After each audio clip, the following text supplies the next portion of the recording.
Hello, everyone. Thank you for SUPC coordinators who have made this presentation possible. And thank you all for inviting me. I'll be speaking on this topic um, entitled Meeting the Challenge of Bad Ideology, a Reply to Srinivasan.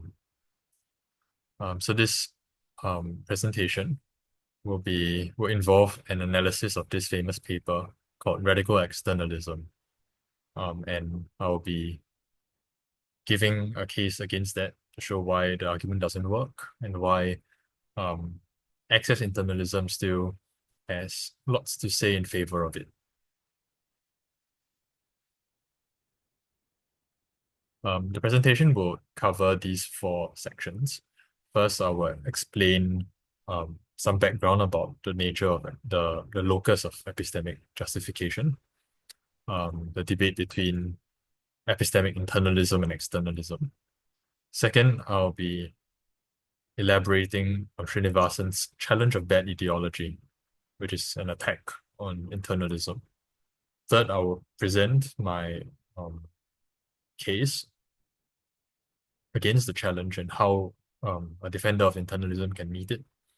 Finally, I cover some objections for externalism and why they may not work. So one, the question about internalism and externalism has to do with the question, what kinds of states of affairs impugn on whether a belief is justified? There are two kinds of answers. One is internalism, which says that the kinds of states of affairs that matter or that determine or affect whether a belief is justified are states internal to the knowing subject only. And this is most represented in a view called excess internalism, which says that the kind of states that matter are the facts about one's mental states. One's mental states include having good reasons, as well as being able to recognize or enumerate those reasons. To put it in more analytic fashion, we can say S has a justified belief that P, if and only if S's belief that P is adequately supported by reasons that show why P is true, and two, S has access to those reasons, whether by memory or by reflection, and so on. Externalism amounts to a denial of internalism. It says that even though there might be these mental states that make a belief justified, there are facts about the world and not about the subject, or not about not about the knowing subject, such as having a reliable connection between one's beliefs and one's reality. So with this background in mind, we can see how we understand Srinivasan's challenge of bad ideology. She tries to present this new thought experiment called bad ideology cases to show that the experiments that are usually used in favor of internalism backfire. That's because our intuitions about these internalist cases are too metaphysically remote. They are too strange or uncharacteristic of regular life, whereas these new experiments are very real and politically relevant. And she thinks that makes our intuitions more important or more reliable. And so we should favor these new cases instead of the old ones. To explain, let's have a comparison of these two thought experiments. So the first one, we have brain in a vat. Josephine is a handler's brain in a vat. As would an ordinary embodied person, Josephine forms regular beliefs such as I have hands. But she lies under the systemic illusion of a supercomputer. So in this thought experiment, we then raise the question, is a belief I have hands justified? most people want to say yes. Josephine, or why is it that her belief is justified? That's because she has good reasons to think that she has hands on the basis of her perceptual like experiences. Indeed, if Josephine isn't justified, then we may worry that all of us are also unjustified to believe that we have hands because the evidence that Josephine has is the same as us.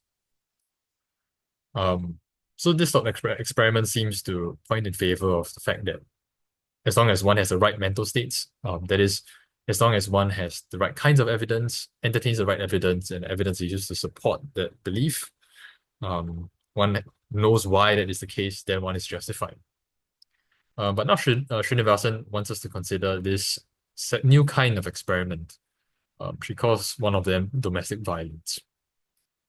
Julia is a wife in ancient Rome. Her husband disciplines her if she disobeys him. Julia believes she deserves punishment because her elders, friends, and the law unanimously agree.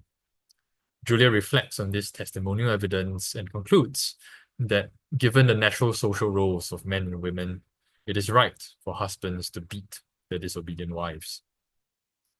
So now the question comes, is wife beating a just institution? Is the belief that wife beating is a just institution justified? Our intuitive answer, Srinivasan wants us to think, it should be no. Why? Because Julia lacks dependable access to metaphysical and moral reality. The metaphysical reality in this case pertains to what does it mean to be male and female, about male and female equality, and moral reality has to do with the wrongness of wife beating. Now, in order for her argument to work, she cites this parallel between these old and new experiments. So, if these new experiments count in favor of externalism, rather, put it differently, because these two experiments share the same structure, the structure should help us to, and if the structure issues the verdict that externalism is right, then these old experiments shouldn't or cannot be used anymore to support internalism. What is that parallel? The parallel, according to Srinivasan, is that the knowing subjects in both cases are embedded in an epistemically distorting system that always makes the eventual beliefs appear true to them when they are false. In the case of brain in the vat, the illusion is an electrochemical one. But in the new experiment, it is the illusion of patriarchy. And because of this system that they are tragically embedded in, they would always have wrong or false beliefs about either the external world or about the rightness and wrongness of wife beating or other morally relevant situations. With this argument set before us, I would like now to issue a challenge to meet the challenge of that ideology. To do so, I first want to make a list of the assumptions that Srinivasan makes. So these are assumptions that have to hold in order for our argument to work. Let me just read them out quickly. One, if a wife is disobedient to her husband, it is morally impermissible for him to beat his wife. So this is the morally relevant fact that Julia is cut off from. Two, Julia's justification that wife beating is morally permissible, or Julia's justification for the belief that wife beating is morally permissible, comes from two sources, testimony and reflection. Three, Julia's reasoning is such that testimony and reflection entail or strongly suggest that wife beating is morally permissible. Four, if three is true, then Julia satisfies the conditions of access internalism, having good reasons and having access to those reasons. Why is it that Srinivasan assumes four? Well, this is so that there is a sufficient parallel between the old and new experiment, which then shows that internalism would issue a very strange verdict or wrong verdict, a verdict you don't want. That is to say that Julia is unjustified. Sorry, that Julia is justified. Now, five, um, the moral claim in one is always true regardless of history and culture. This is what Srinivasan has to assume in order for us to even think or feel that we don't want Julia to think wife beating is permissible. Six, which is a linchpin of the entire argument, the only relevant parallel between brain in the vat and domestic violence is the subject's embeddedness in an epistemically distorting system. Now I would walk through. I would want to devote attention to the assumptions 4, 5, and 6, to show um what what would be costly for Srinivasan if her argument works. So first, assumption number 5 is makes the claim that wife beating is always morally impermissible. And what has to be true in order for this to hold these two positions A and B. First is moral cognitivism, on which it is a universal and unchanging moral fact that wives ought not to beat their husbands. That is the moral fact that Julia cannot access.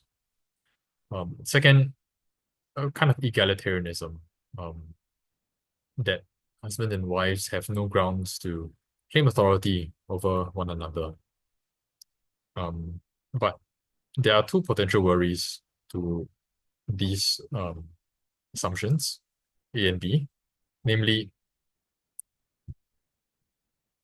one, when we think about moral facts, they're not often so thickly laden, like those in a way the social role of being a husband or being a wife.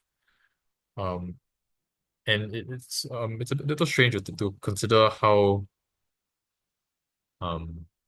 social facts, which seem to be contingent and changing, are subject to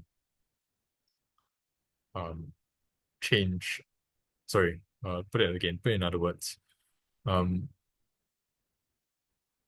Moral facts seems to be about changing things. So it seems moral facts pertain to what is unchanging.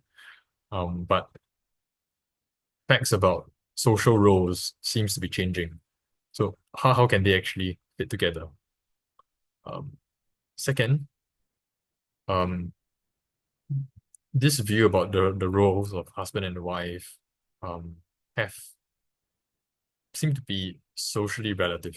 It depends on one's culture and historical influences as to what kind of how husbands should relate to wives.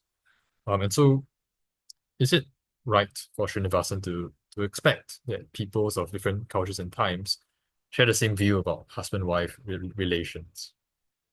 I personally don't think that these worries hold, but they are not points that we can take for granted, but they have to be defended. Next, let's consider the fourth assumption. It makes the claim that internalism cannot show that Julia is unjustified, but internalism seems to suggest that Julia is justified, and that is a problematic verdict. But there's actually a way for the internalist to defend. He can say that if we specify Julia's moral epistemology more carefully, then we can show that even in Julia's position, she can come to the position of thinking that wife beating is wrong. So there are two ways that she can do this. One is by intuition, moral intuition, and the second is by moral induction.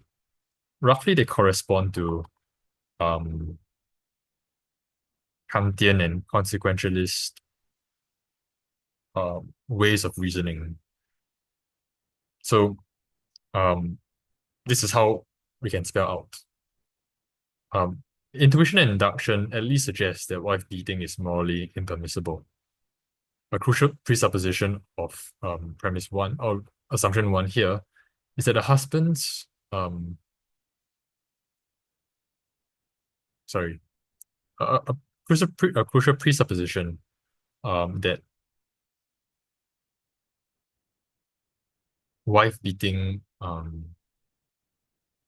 okay, for wife beating to be just or right, we need to assume one of the big presuppositions is that a husband's punishment of his wife should involve physical violence.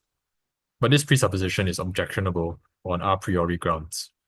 A necessary condition for physical punishment to be prima facie justified is proportionality. The pain inflicted should be commensurate to the severity of the wrong. A wife beating is almost always wildly disproportionate. Besides the physical pain, there is enduring psychological trauma that wives bear at the petty cost of a husband's pride. One can also discover a posteriori grounds. For instance, that the overall resultant pleasure should outweigh the pain. But the lasting effects of psychological trauma inflicted by an intimate partner arguably outweighs the pleasures that issue from discipline. Hence, if Julia reflects sufficiently, she has good reason to question the permissibility of wife beating. Of course, these proposed grounds are not sufficient to abolish wife beating altogether. But if the simple principle of proportionality is enough for Julia to suspend belief in thinking that wife beating is morally permissible, then a fortiori were the more complex and compelling considerations of rational agency and gender equality. And so the internalist can appeal to internal resources to explain why Julia is unjustified. Now, next, even if we hesitate to accept the picture of moral epistemology that was painted just now, the assumption that the brain in the vat case and the domestic violence case are analogous is false. This analogy can be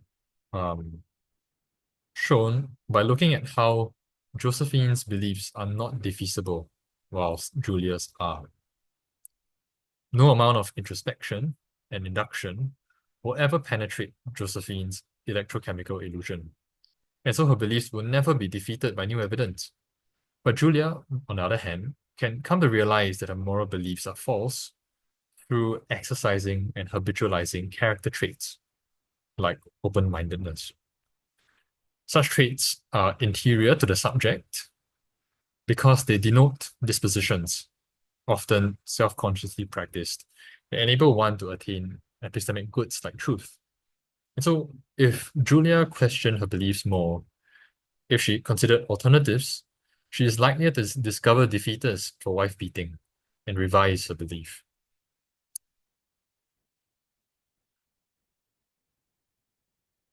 Now, this difference in defeasibility explains why Julia is less epistemically justified than Josephine. The presence of defeaters entail that Julia has the potential of being a more excellent epistemic agent. For instance, Julia could have discovered those defeaters and lowered her credence as would a better knower if she practiced open-mindedness. Next, as this potential for excellence constitutes the standards for evaluating Julia's epistemic conduct, Julia's failure to reach that potential renders her less justified. In virtue of being able to adjust her beliefs according to contrary evidence, Julia can either perform these adjustments in a good or bad way. Now, the terms good or bad imply a norm where being good corresponds to a potential and bad the failure to attain it. So Julia is unjustified because she fails to reach her potential. Conversely, the absence of defeaters precludes Josephine's potential. She's unable to adjust her beliefs about the external world according to contrary evidence because she will never have such evidence. Hence, no norms govern Josephine's epistemic conduct, and so she is blameless. By comparison, Julia is more blameworthy an epistemic agent than Josephine. Now, what counts greatly in favor of internalism is that internalism is able to explain why defeasibility is important, an important consideration in deciding whether someone is um, epistemologically justified or not. That is because when if someone has the ability to entertain defeaters, that makes that person either more or less justified. And what is required of that kind of justification is some kind of ability to reflect on whether or not one's beliefs are, or whether there are opposing reasons, or whether the reasons for, reasons against, whether one's belief can be defeated by some other reason or belief. And so that works better on an internalist model, since um, the subject here is required to have the ability to entertain those reasons, whether as opposed to externalism, which doesn't require that kind of reflexivity.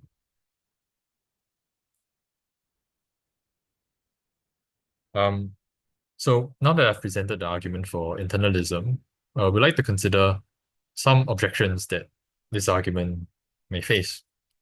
There are three in total. Let us walk through let's walk through them one by one. The first has to do with the assumptions that I've made regarding epistemic agency and moral epistemology. So someone might say that Josephine may not be a genuine epistemic agent because she lacks freedom to have true beliefs. And so we can't really say that Julia is more blameworthy than her. Second, has to do with, the second part of this first objection has to do with whether or not we should give more weight to intuition and induction as the only kinds of forms of evidence for our moral beliefs. Perhaps one might say that testimony should count heavily as well. In this case, the testimony of Julia's environment. Some might even want to bite the bullet and say that actually it is justified for Julia to believe what she does. Second objection has to do with whether internalism is extensionally adequate or not. Internalism demands that epistemic justification requires the fulfillment of one's potential for character excellence. And that actually excludes many cases where the agent, intuitively, seems justified. Agents may be justified when no character excellence appears relevant, such as having justified perceptual beliefs. Even agents that cannot have character excellence, like sophisticated animals, are denied justification even though they display knowledge. So internalism seems to make justification too stringent. It excludes all these other cases that we want to include as having justification. Third objection, character excellence can be construed apart from mental states. So one of the examples just now was open-mindedness, the trait of open-mindedness. Now, internalists interpret this as an awareness of one's fallibility that disposes one to modulate one's beliefs by considering alternatives. But externalists might say that even such traits can be interpreted as a mechanism that generates more true and false beliefs via entertaining alternatives, without actually requiring person to have specific kind of reason for one's belief. And since mechanisms are work defects, externalism can explain character excellence. I do not think that these three objections work for the following reasons. I think that we can take a hard stance on what counts as being epistemic, what counts as a subject having epistemic agency. Genuine epistemic agency should depend on whether one is responsive to reasons, and not on whether one can believe otherwise. I will not go into detail here as this lies somewhat outside the scope, but we can think about it in our question and answer. This relates to the wider debate about the nature of free will. And for those who are convinced of the reasons responsive view and the Frankfurt cases I guess would be more convinced by this. Second, I think that there is reason to doubt if you want to compare how trustworthy different sources of moral knowledge are. Induction and intuition seem to be better basis than testimony. Testimony seems to be, when it comes to moral facts, they are necessarily and they hold necessarily. In other possible worlds where they are moral, rational agents, these moral considerations, these moral facts about autonomy and respect hold. But testimony seems to be something that is rather contingent, where people may give reports about what is morally right and wrong,